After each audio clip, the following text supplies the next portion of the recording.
ساڵتان لێبێ گرنگترین بابەتەکانی ڕۆژنەمانیتان پێشکەش دەکەم.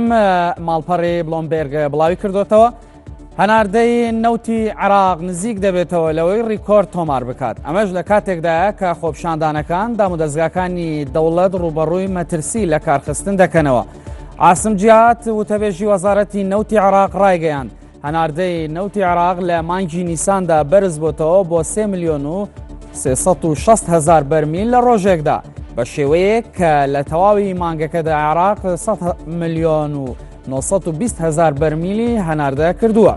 لە مانگی ئازاردا هەناردەی نەوتی عێراق ڕۆژانە 3,290,000 بەرمیل بووە و لە مانگی تەشرینی دووەمی ساڵی ڕابردوو 3,365,000 بەرمیل بووە کە بەرزترین ئاستی هەناردەی نەوتی عێراق بووە. لە ڕۆژنامەی وۆڵ ستریت جۆرناڵی ئەمریکی بڵاو کراوەتەوە بەهۆی ئەو ئاڵۆزیانەی لە عێراقدا دروست بوون دکتۆرەکان ڕوبەڕووی مەترسی هێرش دەبنەوە لەلایەن خێزانی قوربانیان و سەرکردەی عەشیرەت و سەرکردە سەربازیەکانی عێراق. ئەو دکتۆرانەی لە ئەمرجنسیە قەرەباڵغەکانی عێراقدا کار دەکەن ڕۆژانە چەند جارێک ڕوبەڕووی دەمەقاڵێ و مشتوم ڕووشەڕ دەبنەوە لەگەڵ خێزانی نەخۆش و قوربانیاندا. لە ناوەڕاستی مانگی ڕابردوو دەیان دکتۆر لە شاری نەجەف خۆپشاندانێکیان ئەنجامدا لە دژی بێهەڵوێستی حکوومەت لە بەرامبەر ئەو هێرشانەی دەکرێنە سەر دکتۆرەکان.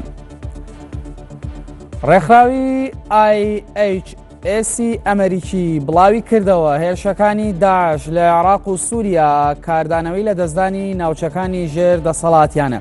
بە پێی راپۆرتێکی ڕێکخراوەکە لە سەرەتای ساڵی 2016ەوە داعش 891 هێرشی لە عێراق و سووریا ئەنجامداوە کە بە بەراورد بە هەمان ماوە لە 2 ساڵی ڕابردوو کە داعش دەسەڵاتی لە ناوچەکە بەهێز بۆ هێرشەکان زیادیان کردووە. لە راپۆرتەکەدا ئاماژە بەوەش کراوە بەهۆی هێرشەکانی داعشەوە 2150 کەس مردوون کە ڕێژەی کوژراوان. بەهۆی هێرشەکانی داعشەوە لەم 3 مانگەی کۆتایی لە 144 زیادی کردووە.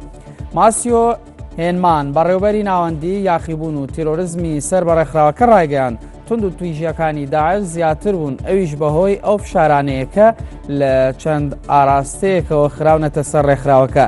ئەمە لە کاتێکدایە سەرچاوە سەربازیەکانی ئەمریکا پێشتر بڵاویان کردوتەوە چەکدارانی داعش لە ناوەڕاستی ساڵی 2014ەوە کە پێگەیان لە ناوچەکەدا بێستر کردووە لە 140 ناوچەکانی ژێردەستیان لە عێراق و سووریا لە عێراق و لە 120 لە سووریا لەدەستداوە. لە یۆرۆنیوز بڵاو کراوەتەوە 2 ڕۆژ لەمەوبەر پارتی AFD ڕاستڕەو یەکەم کۆنگرەی خۆی بەست و بەرنامەی حزبەکەی لەلایەن زیاتر لە 2000 ئەندامی کۆنگرەوە پەسەند کرا. لە بەرنامەی AFDدا بەڕوونی دژاتی ئیسلام دەردەکەوێت و تێیدا هاتووە کە ئیسلام لە ئەڵمانیا جێی نابێتەوە چونکە شەرعیەتەکەی لەگەڵ کللتوری ئەڵمانیا جیاوازە.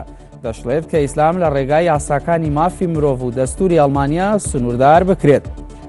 بەڵام ئەمە ڕێگە لە موسڵمانانی ئەڵمانیا ناگرێت کە ئازادی ئاینیان دەبێ پارێزراو بێت.